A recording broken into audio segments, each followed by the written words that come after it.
Had to make a response to this video. I just watched it, and it was so incredible that I was I was just compelled to make this video response. So this guy's preaching, and he's contending using the book of Galatians of all books. He's contending that Christians today have to be circumcised to please God.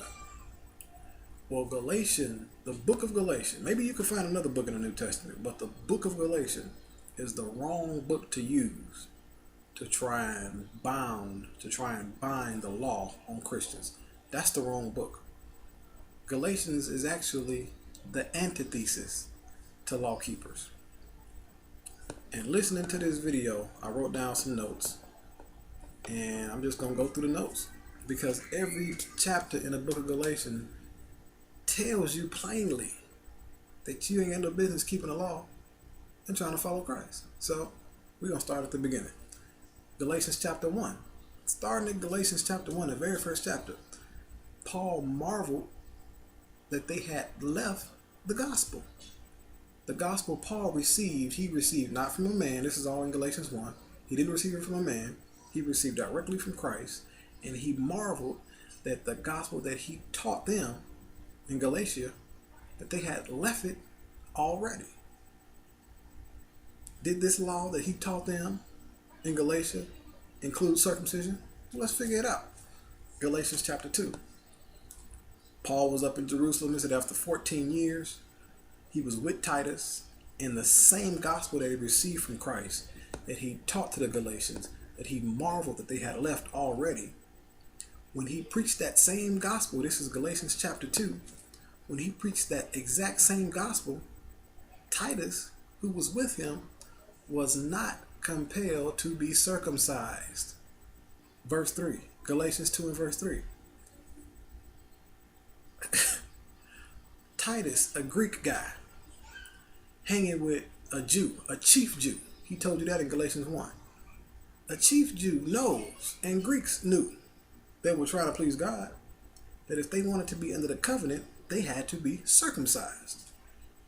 And if Paul ever had an opportunity to make clear that he wanted to teach circumcision, he would have checked Titus, just like he checked Peter in the same book, in the book of Galatians. He checked Peter over some other things, but if he ever wanted to make clear that circumcision was bound on Christians today, he would have checked Titus when Titus wasn't compelled to be circumcised.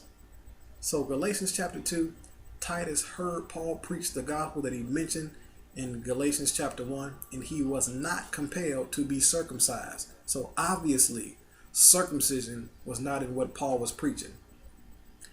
Galatians chapter 2, verse 16, the law can't justify you. Galatians chapter 2, verse 21, there is no righteousness in keeping the law. Let's go to Galatians chapter 3. He started Galatians chapter 3 off and called them foolish. You know, I see why he used such a strong word.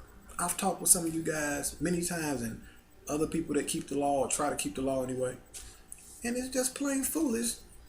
Again, this video in question, the guy is using the book of Galatians to try and prove we got to keep the law. It's foolish. It makes no sense. So Galatians chapter 3, verse 1, he called them foolish for trying to keep it. Galatians chapter 3, verse 10, trying to keep it puts you under a curse. And I emphasize trying to keep it because y'all talk this law-keeping business, but y'all don't keep the law. Y'all don't keep that old law. You know, you pick and choose which ones you want. Y'all don't keep that old law. And even the ones, well, I'll talk about that later. But verse 10, chapter 3, verse 10 says, trying to keep it puts you under a curse because you can't keep it. Y'all can try, but y'all can't. And even the ones that claim they keep the entire law, they don't keep the whole law. Galatians 3, verse 19, it had an expiration date. Verse 19 says the law was there until faith came. When did it expire? When faith came. If I told you I'm going to make videos until you come to Christ, Well, when do I stop making videos? When you come to Christ. A parallel example. The law was there until faith came. Has faith come yet? I mean, I know the Bible, New Testament was written in Greek, but this is English. We're reading an English Bible here. This is simple English. It had an expiration date. The expiration date was faith. When faith came, Christ came, the law was gone. Galatians chapter 3, verse 24. He even expounds further on the expiration date. He says it was a schoolmaster, and that once faith comes, we are no longer under the schoolmaster. What's the schoolmaster? The law. What's the expiration date? Faith. Is faith here? Well, we're not under the schoolmaster anymore. This is simple stuff, man. That's Galatians chapter 3. Galatians chapter 4, verse 5. He redeemed those under the law. Galatians chapter 4, verse 22. He asked them, why do you want to keep the law? And then he told them that they don't even know the same law they're trying to keep. He said, why do you want to keep the law? Why are you trying to keep the law? Have you not read the law that you're trying to keep? Verse 22. This is Galatians chapter 4, verse 22. Galatians chapter 4, verse 30. He called the law the child of a slave woman. Abraham had two wives. One was a free woman, one was a slave woman. Hagar was the slave woman. He said the law is Hagar. It was an allegory.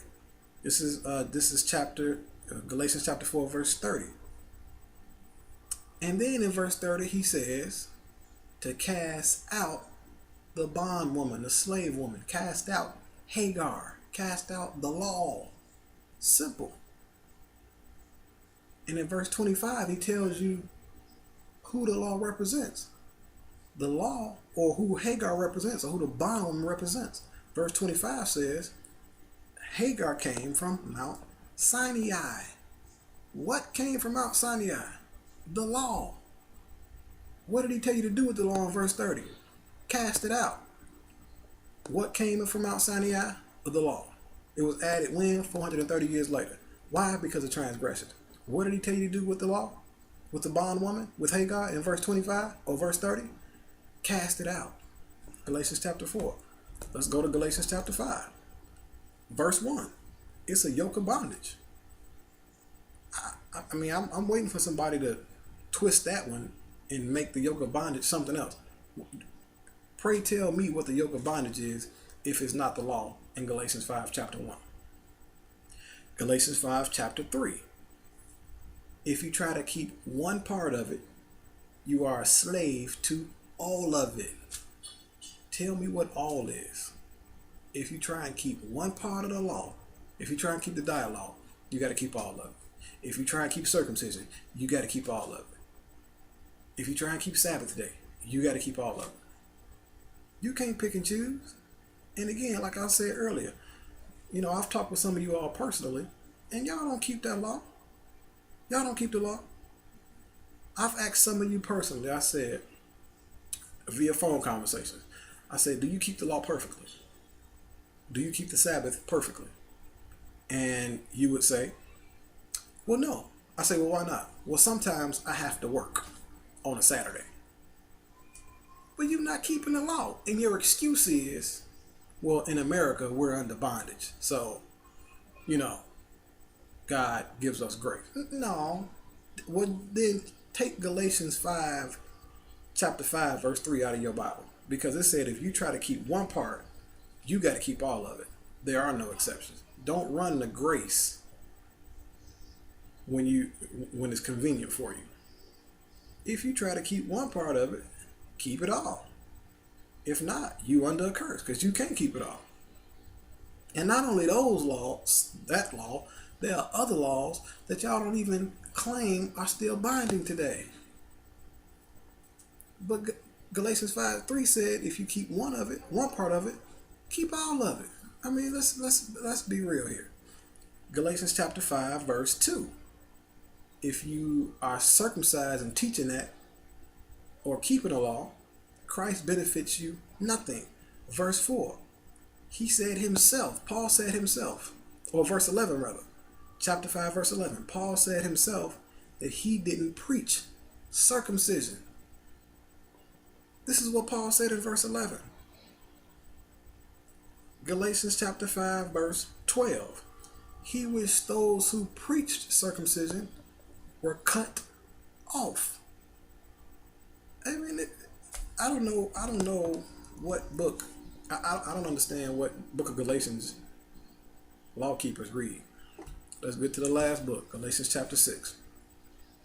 He was so serious about this letter that in verse 11, generally Bible writers and Bible authors had, scribes to write what they were saying.